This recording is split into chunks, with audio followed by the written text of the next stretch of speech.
Merci d'être venus si nombreux. J'ai examiné depuis plusieurs semaines tous les éléments qui permettent de juger de l'état de notre pays. Et je veux vous dire à quel point la gravité de la situation m'a frappé. Jamais dans les 50 dernières années, la démocratie en France n'a connu une situation aussi décomposée. Le bilan du gouvernement sortant est tel aux yeux des Français que les primaires de la gauche ont choisi comme candidat un opposant déterminé à la politique suivie depuis le début du quinquennat. Et cela veut tout dire, le parti du président et du gouvernement sera représenté à l'élection présidentielle par un opposant.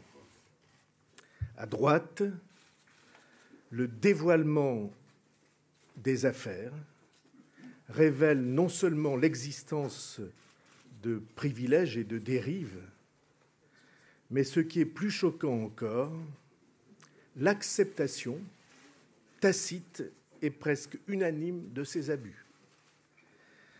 Toujours davantage de privilèges pour ceux qui sont en haut et toujours davantage d'efforts exigés de ceux qui sont en bas. Cette situation pose d'immenses problèmes moraux, d'immenses problèmes pour l'unité du pays et aussi d'immenses problèmes électoraux. Je veux souligner qu'un des arguments utilisés me choque particulièrement. Il est répété à longueur de temps que tout le monde fait ça. Et je veux dire ici que ce n'est pas vrai et que c'est une accusation infamante pour l'immense majorité des élus français. En fait, tout ce paysage politique électoral et toutes les candidatures posent des questions auxquelles les Français ne trouvent pas de réponse, au point que la majorité d'entre eux aujourd'hui affirment qu'ils ne savent pas pour qui ils pourraient voter. Un peuple qui ne croit plus à sa vie publique est un peuple en danger. Cette situation nourrit le pire des risques, une flambée de l'extrême droite qui fait planer la menace d'un danger majeur et immédiat pour notre pays et pour l'Europe. Car en un seul scrutin, nous pouvons choisir l'échec de la France et la déchirure peut-être définitive de l'Union européenne, c'est-à-dire une double condamnation à l'effacement et des épreuves lourdes pour chacune des familles, pour chacune et chacun d'entre nous. Dans cette situation, je mesure ma responsabilité personnelle et celle du courant politique dont j'ai la charge. Deux voies s'offrent à moi, étant donné que l'aveuglement où s'est enfermée la droite française m'empêche de réaliser l'accord dont j'avais rêvé avec Alain Juppé et nombre de républicains. Ces deux voies sont la candidature devant les Français ou la recherche d'une solution inédite. J'ai reçu depuis des semaines de très nombreux messages et témoignages m'encourageant à me présenter pour défendre une vision cohérente de l'avenir du pays, cette résolution française que je viens d'exprimer dans un livre. Ces messages ont du sens et disent beaucoup pour moi. Je les reçois à leur juste valeur comme une marque de confiance. Et pourquoi le nierais-je ? L'attrait de cette bataille correspond à la fois à ma pente et à mon goût.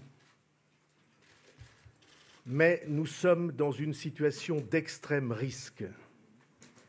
Et à cette situation exceptionnelle, je pense qu'il faut une réponse exceptionnelle à la hauteur des périls qui menacent notre pays et notre État.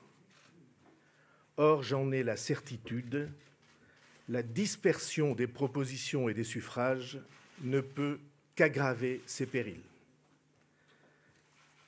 Parce que le risque est immense, parce que les Français sont désorientés et souvent désespérés, j'ai décidé de faire à Emmanuel Macron une offre d'alliance. Je lui dis Le danger est trop grand, il faut changer les choses et le faire d'urgence. Unissons nos forces pour y parvenir.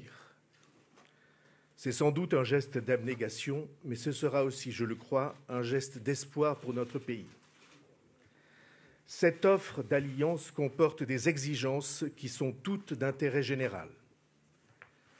La première de ces exigences, je veux qu'ils sachent que ce qui est attendu de cette majorité nouvelle par les Français et par nous-mêmes, le grand courant du centre français, c'est une véritable alternance, un vrai changement des pratiques et des orientations, et non pas un recyclage des pratiques antérieures. Deuxième exigence, je demande expressément que le programme qui sera présenté par Emmanuel Macron comporte en priorité une loi de moralisation de la vie publique, en particulier de lutte déterminée contre les conflits d'intérêts. Je refuse, comme j'ai refusé toute ma vie, que des intérêts privés, de grands intérêts industriels ou financiers, prennent la vie publique en otage. Je ne céderai rien sur la séparation nécessaire de la politique et de l'argent. C'est l'occasion ou jamais de l'imposer.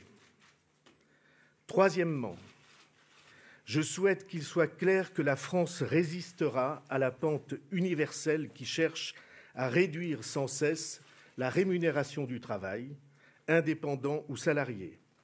La France, c'est une vision du monde, une vision de résistance à la loi du plus fort. La politique d'unité qu'il nous faut conduire fait toute sa place à ceux qui réussissent, mais elle doit protéger et entraîner et rassurer ceux qui sont maintenus en bas de l'échelle et leur offrir des chances de s'en sortir. Quatrièmement, il faut un changement pour notre démocratie pour que le pluralisme, qui est la véritable expression du pays, soit enfin respecté au sein de notre vie publique et au sein du Parlement. Je n'accepte pas, et des millions de Français avec moi, que les 2/3 des citoyens n'aient aucune représentation, alors que le tiers restant, les deux partis qui gouvernent la France sans interruption depuis des décennies, trustent la totalité de cette représentation. Voilà la proposition que je fais. Cette alliance peut apporter au pays et elle peut apporter à ceux qui la forment. Emmanuel Macron est brillant, ses intuitions et son approche lui ont permis de réaliser une importante percée dans les sondages. Peut-être enfin le projet de dépassement des clivages que j'ai porté depuis 15 ans est-il à portée de la main? Je n'ai pas l'habitude de renier mes rêves et mes objectifs. Je crois que cette alliance peut aider de manière décisive à faire entrer dans la réalité ce qui apparaissait à beaucoup impossible.